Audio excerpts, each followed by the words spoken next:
noticed the entire audience was standing. Yeah. At this point, everybody in the audience, maybe it's just dawning on them, right? Yeah. What's starting to happen here? Well, what they're seeing, obviously, is this gigantic Can't screen. believe what's happening. How did you know when to start? I mean, what I dictated I all kept that? marking. My mark was, see, the click track didn't start till we got to the last chord. And if you notice, the last chord's held a little longer because I might have got there a hair too soon.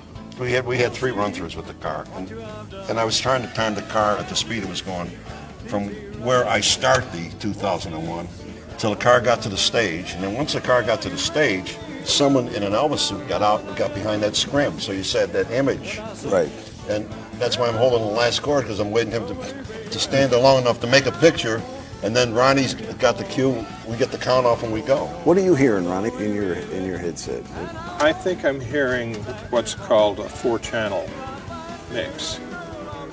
One channel is pure Elvis. His vocals were taken in and lifted off the masters. And enhanced is the right word. Okay. With perfect recording levels. They brought everything up really close, so all the dynamics would be right up, and he never sounded better. They cut out bleed, any noise in between every word and breath and everything, so it was very, very clean. Now the next track is a mono mix of the actual recording, whether it be the TV show or the motion picture film. Then another one is sound effects, or click, if you will, call it click. Not all of it is actual a click track. No. Because I tried to eliminate the sterileness of having some machine make a sound that was non-musical. Yeah. So that's part of the trick, is to keep it as musical as possible, just like we had a percussionist there that was clicking, you know. Yeah, you did a lot. We did a lot with tambourine, which was cool. Yeah. And all those rock things, tambourine made it. Conga type. Cowbell, those kind of things. As I say, we wanted to make it as musically coherent as possible. Are you both hearing the same thing? Are you? Yeah, we're on the same channel. Yeah. But there was nothing coming through the headset till you saw the image get out of the car. Okay. And that's why the timing had to And come down. I do a count off. Yeah. Here we go. Here we go. 1, 2, Yeah. 1, 2, 3, and boom, da da da. And so then you Well, are. Then we're locked together. Actually, for the then whole I hit show. the toms, hit the tom thing. I hit that intro thing, Yeah. and I'm playing to something that I put on recorded live, a cowbell and a tambourine or something, or a hi-hat, and I'm playing that until I think it's like an 8-bar intro. Yeah, it is, until right. then Joe cues the whole orchestra in, and we're gone. And we're going. Yeah. And we're done for the next hour and 30 minutes. I mean, once it goes, you can't turn back. Yeah. Yeah. Yeah, you got to stay awake. This is a no-dose show. You don't stop, turn around and get a towel or have a drink of water, and it's all timed out. But to make it as realistic as possible. I've run into several people that said they felt like they'd been at one of his concerts. Exactly. Yeah. And that's really the way people feel. Well, I always say it's certainly as close as you're going to get to the Yeah. That's right. That's right. You know. For people who didn't have the opportunity to see him. Right. And the Look thing, at that. Take a look at that. the big screen in the middle is Elvis, and the 2 side screens are actually what's going on live. Live camp. Yeah. But every once in a while, they go a picture of Ronnie as he was then, and then in comes a picture of the way he is. You know what I'm talking about? It just. How important are the monitors where you can see what's going on the big screen? Are those important? I mean, the cutoffs and all of that? Very Is much that- so, yeah. Well, especially with him, the cutoffs. Everything he did was karate chop, you know. Yeah. Just a quick thing sometimes, you know, and you're just trying to anticipate that. I know Joe's got his monitor. You have one, right? Right One. by you? Yeah, one.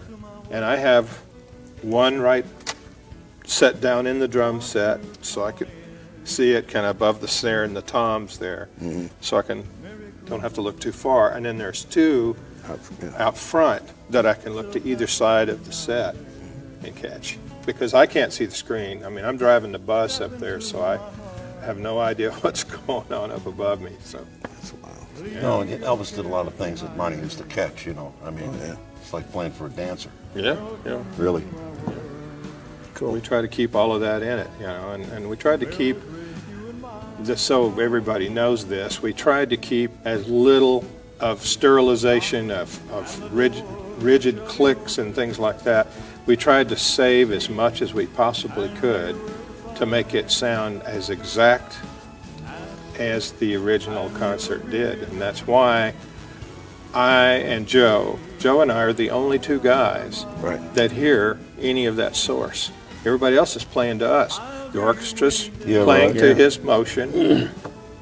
The rhythm players, the section all the guys in the TCB band are listening to me. Right. Yeah. All the way down. And then the singers, we're they're just, they're listening to us. They're listening to the whole thing. We depend on you. Yeah. Strictly. Yeah. So. Well, as we watch it, it's good to keep all that in mind. And now we can watch it with a different... I remember the last show, one of your guys, we were doing the gospel section, said, get rid of those clicks because I can't sing to them. I said, you get rid of those clicks, there was no show. It's true. Well, yeah. When the concept of the show, when they first came with the concept, said we're going to put this thing on a big screen and it's going to be all live music on stage and we're just going to sync all this up and we went to 2 fish restaurants that week. Remember that?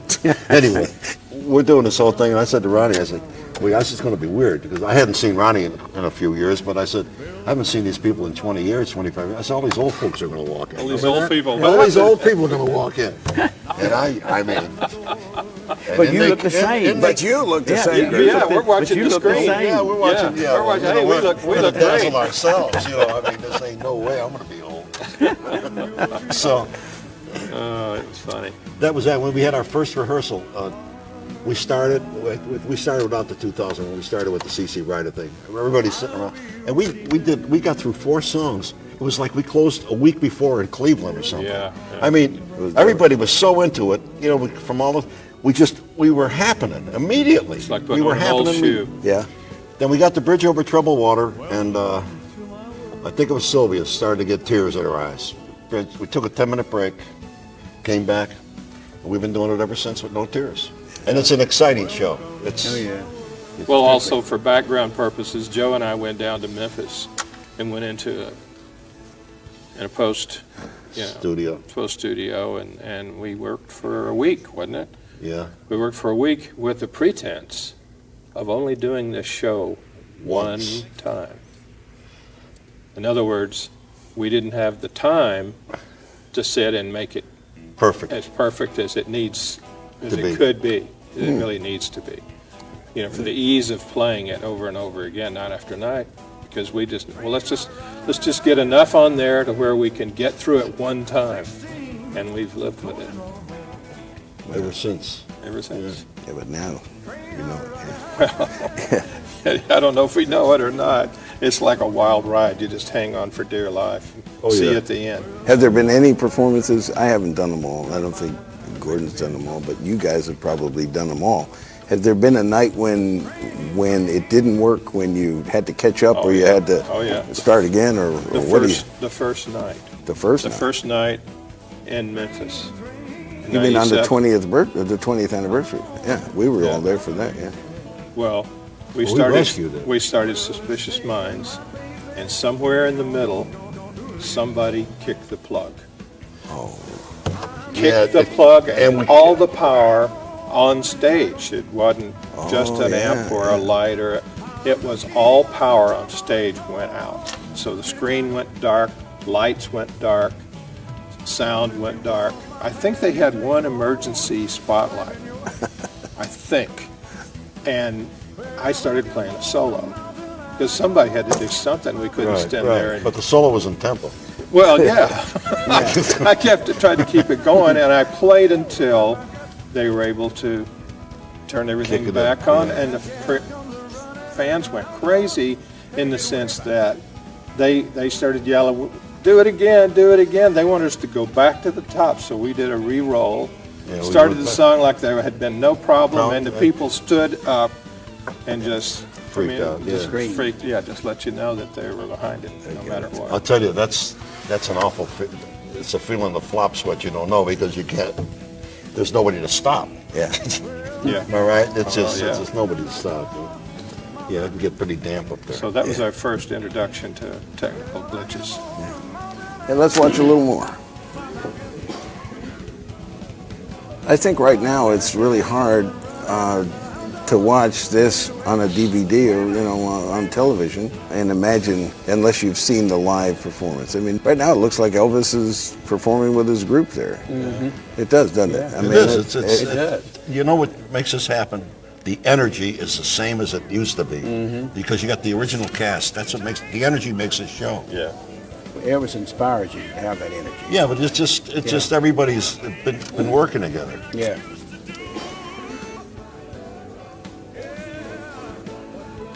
That's Sissy there, isn't it? Yeah. And that's Whitney Houston's mother singing with the Sweets. She was originally with them. I can't say personally, because I said I can't ever see the screen, but people whose opinion I respect a lot say when you're watching the show, you're drawn in to this collage of it being a live experience rather than this and that. It takes on a different dimension. It's not segmented into those limitations of, where's Elvis? It's like it's such a big part of it. Most of the concerts today, you watch videos anyway. That's true. The venues are so Well, large. yeah, they're little ant-like figures anyway, and You're then looking up at screens. Yeah. So it has a great effect. Oh, get it, Joe. Oh yeah. Oh God. Who is that devil? He's got it.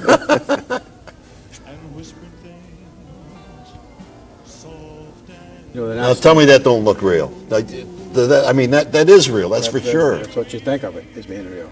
What about sharing the stage with a guy like Elvis? It's a memory that I'll never forget. Yeah. Be on the stage and 25 to 50,000 people out there screaming is just unreal. What about the early days, Gordon, when you used to go out and do like the what do they call them, Louisiana hayrides and all those? In Texas, we had 35, 40,000 people out in front in a field, out in a stadium. And it was the same thing, right? It just the same screaming and hollering in all directions. In Kansas City, they broke through the lines and got to us. And Elvis turned around to us and said, "Everybody run for your life," and we did. Yeah. He told me one night they were on a stage like that in a football field, and they got on one end, came up, started swarming one end of it, and the whole thing just started lifting up, tilting up like a ship going down. Yeah. Everybody's running and grabbing. The feeling of being with him never changed. I mean, and we know, like in Vegas, when he walked out on stage that first time in Vegas, it was unbelievable. I mean, when he walked out and everybody saw him on stage for the first time, and all of us, I mean, we had been rehearsing for weeks and everything, but that first night, that opening night was just incredible.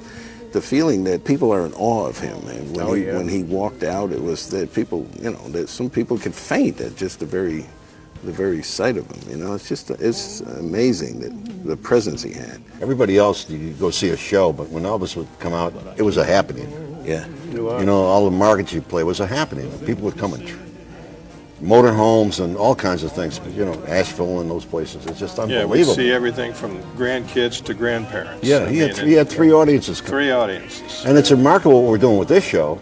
Is that, Ronnie, first time we went to England, maybe 5% of the audience was under 35. Now it's 40 and 50% is under 35. I mean, it's just growing and growing and growing. Yeah, they're rediscovering it. It is. And he always wanted that second show to be just as good as that first show. And he'd work his head off to be sure that second show. My wife and I called his first shows in Vegas. He said, you got to come back to the second show. That wasn't no. I said, are you good? Are you kidding? That first show was wonderful.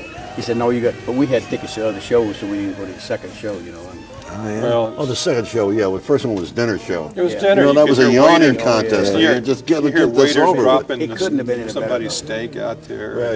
Yeah. Clinking, laughing, and it just wasn't focused. The second show was only drinks, right? And so the people would come and sit and watch. Yeah. It was more of a concert. It was more of a concert. So we look forward to the second one. And not to mention the fact that for the first few years, we had 3 on the weekends. Yeah. Oh, I forgot about that. Yeah, That's right. Remember? Yes, they put in that extra show. Yeah, Labor Day weekend was one of those killers. I 2 think days in a row with 3. Yeah. I mean, you come up today. They do an hour, 90-minute show, and they can't work for 3 days. I have to rest. Rest? I mean, what is this? Yeah, this guy. Of course, when we first started, we only did one show a night. you know, in the 50s, 60s. Only did one show a night. I think two shows a night was too hard on him. It was really hard, especially the way he Well, worked. it I is, mean, yeah, when we toured, The energy that he put out, 2 shows a night was rough on him. I think Especially that's, 3 shows a night. well, yeah, in the later years, he made a deal that is only do 1 show a night in Vegas, just as we did when we toured. You know the funny thing about Las Vegas is that December was always a slow time of year. The town would run to maybe 18% occupancy in the hotels. The year that they brought him, when it brought him in one year during that, just before Christmas time, I think it was from Thanksgiving to the 19th of December, the town's occupancy went to over 80% in the hotels. We'd see it when we drive in. The traffic in the town, just the busyness overall would be just real dead when we'd get there. It seemed real quiet, and then that 2 days before it was opening night, it's like somebody opened the floodgates. It was amazing. People in their reservation line the night before just to see if there was any cancellations. yeah.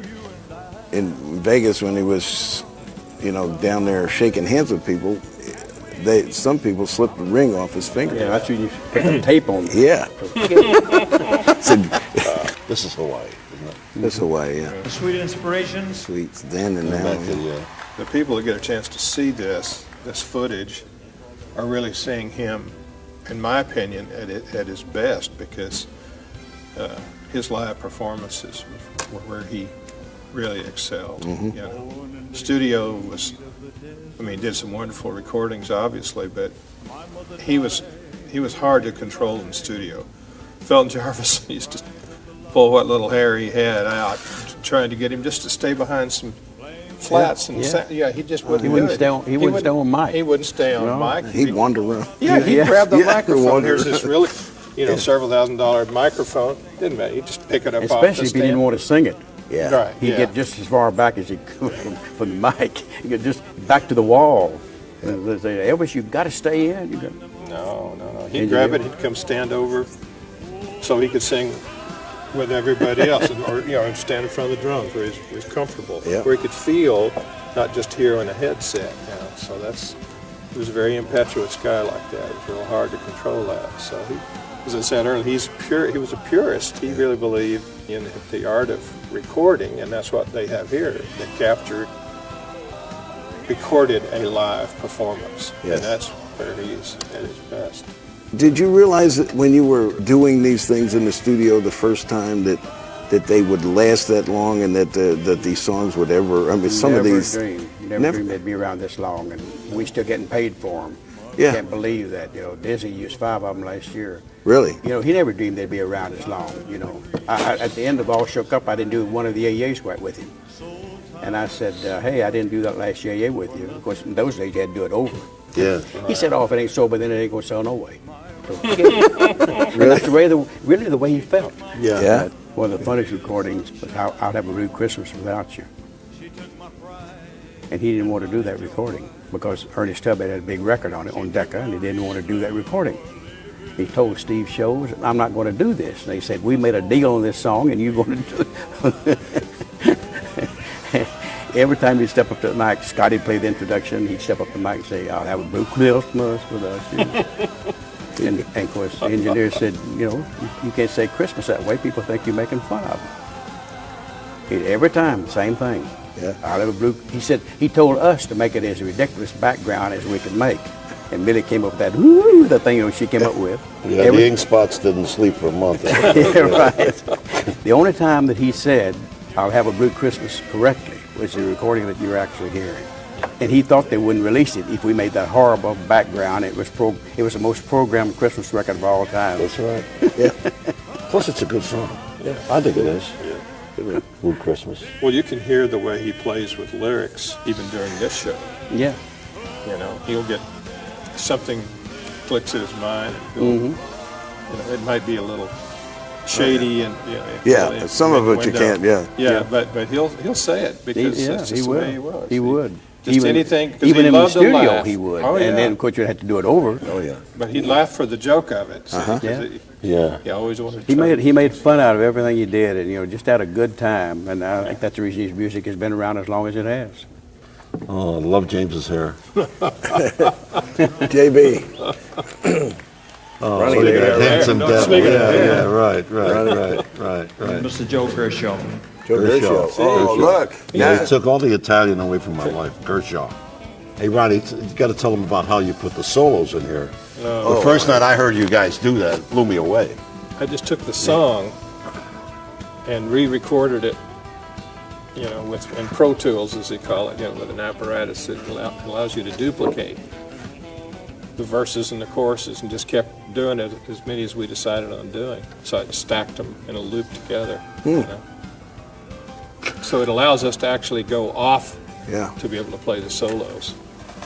So the solos are live. When you see the show Yeah, live, The solos are live. Solos are live. Yeah.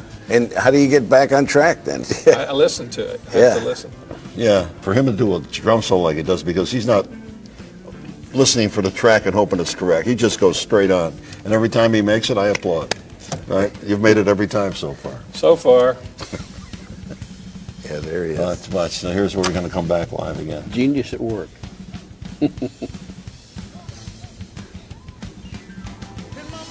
right with it. And the gliss on the piano, is everything Yeah, comes, yeah. it all comes together, right? Exactly. But that's what makes the show real, Joe. Yeah. It's a real show. Yeah. The music is all live, the backup singers, and Elvis is on another planet. And everybody on everybody on stage is aware of his vibe. That's what, there's a vibe going on there. Yeah. When we first started in '97, it's just a small thing, but Yeah. I have a different colored drum set. I play a different brand that I did back then. And kind of watching some takes of it from the cam shots. I'd look up this drum set and I'd look at the cam and the red drum set. So I got on the phone and I called the drum company and said, let's make some blue drums, Blue Yeah. sparkle like the other ones. Like the other And ones. they- and Right. They did. And And they did? And they did, yeah. That's 69 when we opened in Vegas. He looked good, didn't he? He looked great. He looked like a cat. He was wearing this black one-piece suits, Yeah. Before he got into the real ornate stuff, it was like fringe and leather. Yeah. It's great. It Oh, really yeah. was great stuff. He looked fantastic. As my wife said, the best looking guy that ever walked on the stage. Ever walked. Yeah. You know, he often said to us, I'm not much of a singer and I certainly can't dance, but he knew he had one thing going for him, his looks. I think he was the most concerned person about his looks of anyone I've ever known. Yeah?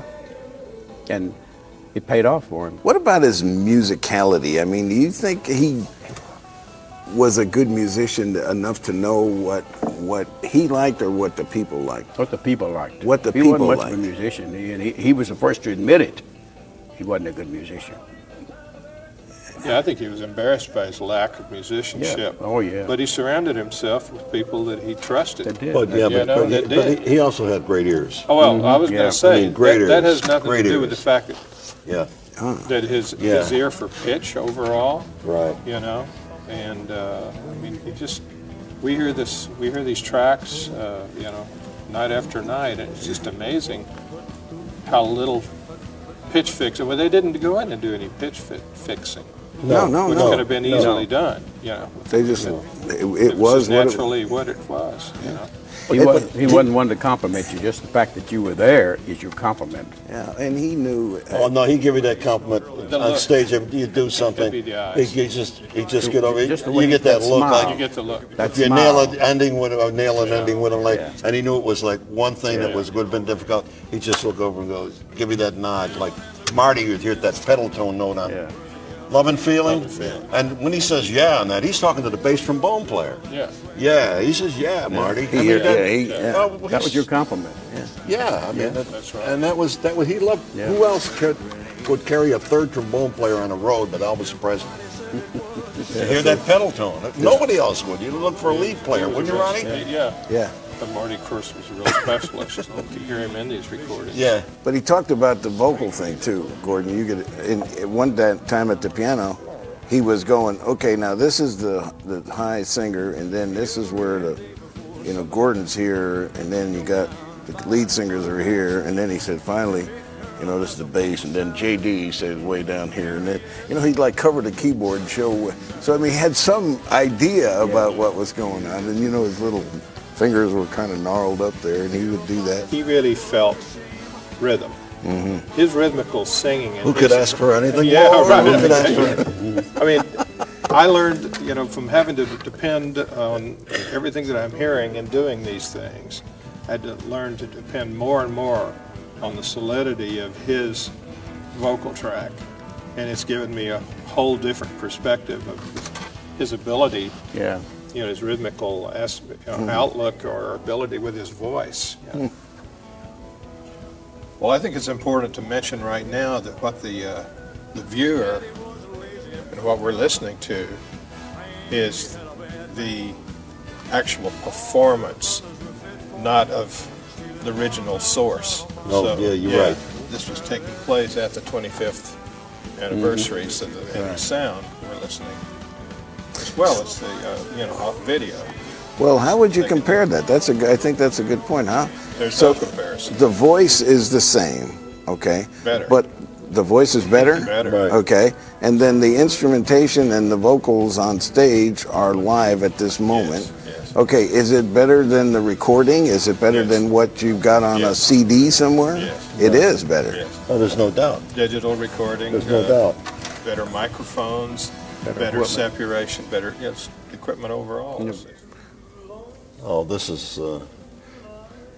one of his humorous things. That was good. Yes, it is. Yes, yeah. I don't we even gaze at your bald head and wish you had hair. Yeah, but, Yeah. but here he is. He's very serious at this moment. Then it hits him, you know. Well, notice what he does here with his hand. He does Oh, this. he's doing the ink spot. He's doing the ink spot. Right. Ooh, Yeah. yeah. Now he's going into the ink spots mode right here. Yeah. And now he turns around and gives you the look, right? Mischievous, He's you know. already thinking right now. Yeah, he's working it up Here right it now. comes.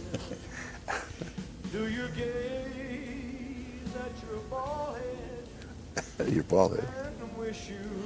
I don't know. I'm glad they didn't do a close-up on me at that point. But his range is great too, wasn't it? I mean, he could sing up with a tenor singer, and he could. always loved He could bass sing singers. Yeah, You know, he could- used to sing those religious songs with us and sing all four parts All the and parts. sing them well. yeah, he loved that. Yeah, he loved to sing the bass. He'd sing the bass for a while. It's a baritone, second tenor, and first tenor. He goes with you. Ray asked me, "What do you do?" We tell on stage, "What do you do? What would you do when you get on your part?" I said, "Get off of it." Yeah, Let him have it. yeah. We started working with him in '56 when RCA signed him in January of 1956. Did over 500 recordings with him. Whoa. Colonel Parker called for us to go to Vegas with him, and we had so many sessions we couldn't do that. I've always regretted it. He called the Joe Moscheo's group, Imperials. Right. You fell out about 3 years, didn't you? Yeah. And then he called J.D. Sumner and the Stamps. We thank you for not going to Vegas because we had a good time, enjoyed Oh, it. I know you did. We Well, we look at the appreciate bright side. It gave us Joe Moscheo.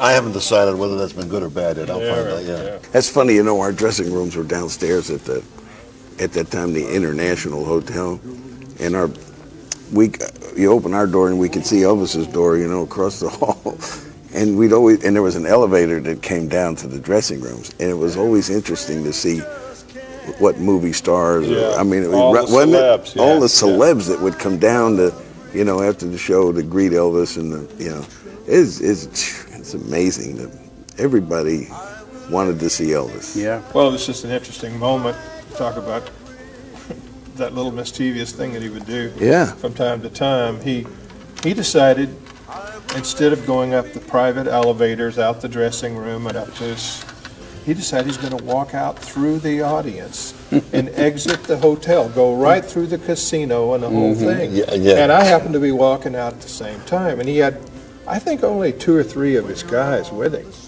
I don't think he had any hotel security at all.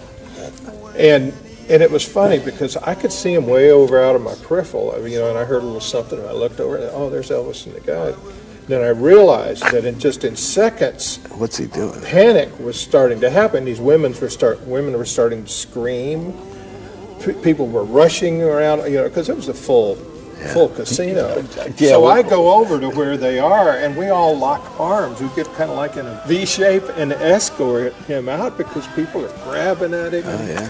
Yeah, because that exit went right by that ladies' right room, by and the the line ladies' after the room, show would and the be women were horrendous. just- Yeah.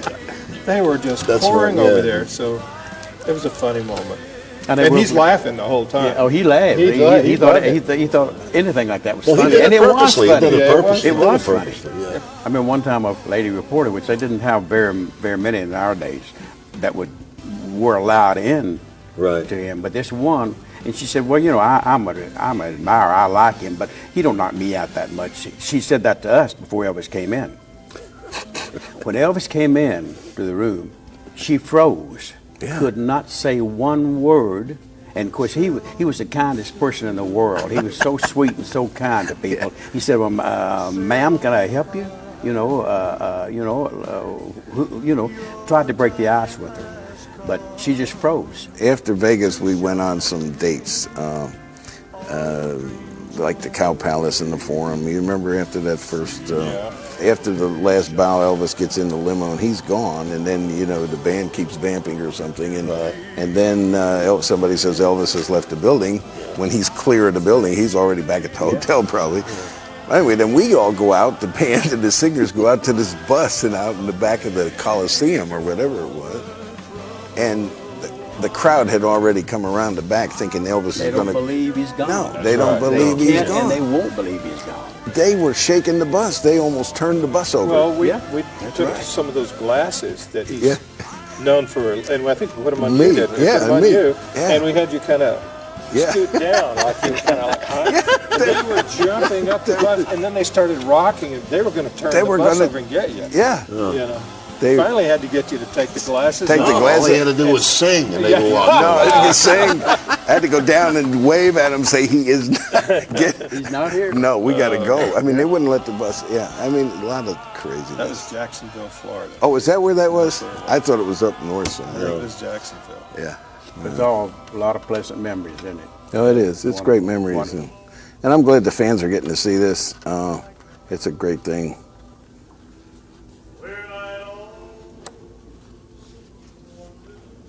He really loved to sing a religious song. Yeah. I think his raising, his mother and father brought him up this way, and this is just something that never left him. This is working without a click, working on his bricks. There's no clicks here. I think There's it was no a clicks on reflection this. of No, none. his faith, of his beliefs. Yeah. You know, and It never left him. no. Clicks come in here. This is sweat time. This is a huge choir up on stage. Sing it, fellas. Now, there you are, Gordon. Yeah, there we are.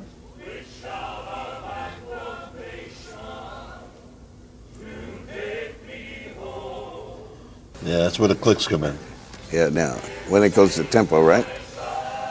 Yeah. And the range he has on this, he's singing like a A yeah. flat or Oh, something yes. on the end of this thing. I mean, it's amazing. Yeah. Yeah. People don't realize what a great singer he was. He was a great singer.